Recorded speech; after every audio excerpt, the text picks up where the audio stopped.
All right, so you're thinking about moving to Washington, D.C., and you want to know some pros and cons of living in the area. Let's just get right into it. The biggest pro is going to be, obviously, there's a lot of history and different culture things to see, whether you want to go to the National Mall or one of the many museums we have in the area. There's always new things coming in and out. Like I just saw Jeff Bezos donated I think something like $250 million or $500 million to the Smithsonian Air and Space Museum. So there's just so much to do with cultural wise. We also have the Kennedy Center and all that.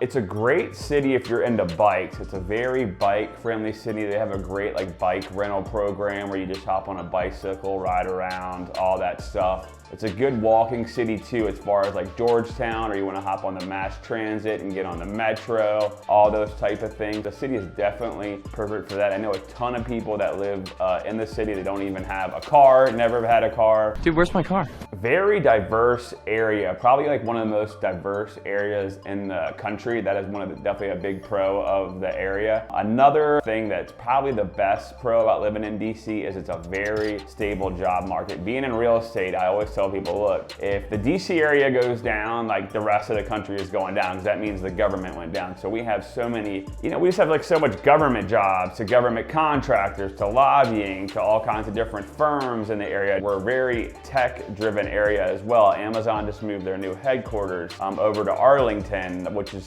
just touches DC. So the job market here is very, very strong. There's always hiring going on. So let's talk about some of the cons of living in Washington, D.C. The biggest con, I would say, is it is expensive. Not like New York City expensive, but the cost of living here is very high. The housing prices are way up there, especially in some parts of D.C., Northern Virginia, Bethesda, Maryland, all that is a very high cost of living. I am never gonna financially recover from this. Another thing is, if you don't live in the city and you're just driving around or you commute into the city, the traffic here is horrendous. Especially when you get on the Beltway and all that, they have just never been able to figure it out. They're pumping billions of dollars into the infrastructure and the highways, but that has yet to fix any of the traffic problems. And now we've gone to these pay express lanes and all that.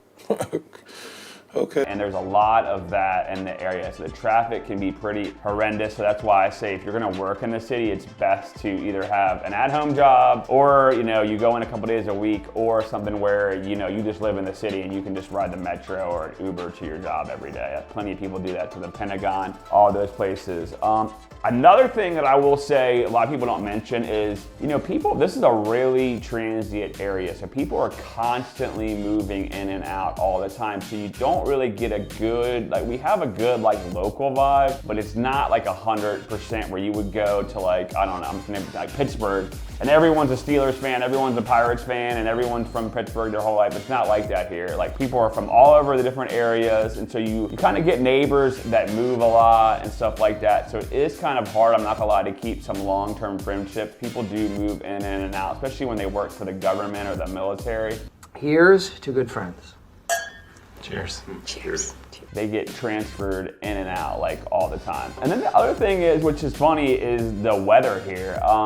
We do have you get to enjoy all 4 seasons, but it's kind of extreme here. I'm not gonna lie, the summer, it can be up to 100 degrees, super humid in July and August, and it's I've been in July, and it's hotter here than it is in the state of Florida. So a lot of people don't really realize that. And then in January, February, it's pretty blistering cold here. It doesn't snow that often though, but when it does, it's funny, especially if you're from the north, things here just close down automatically. So it doesn't snow that often, but when it does, I will say we are good about cleaning up the roads and all that. But the biggest thing I'll tell you about Washington, D.C. or the D.C. metropolitan areas, people that usually leave here end up coming back. That is a thing I see all the time. They do leave. Maybe they move away, they get a job, transfer to Texas, Florida, wherever, and then they come back. I have returned! And I'm like, hey, why did you come back? And they're like, you know what? We really love D.C. It has a great music scene. We loved all of our friends. We loved all the restaurants. It has high-paying jobs. So I do see a ton of people come back and regret when they then they leave here. So just keep that in mind. And also every 4 years or 8 years when we get a new president, a lot of those jobs transfer out, especially if there's a new president that comes in. So Obama out.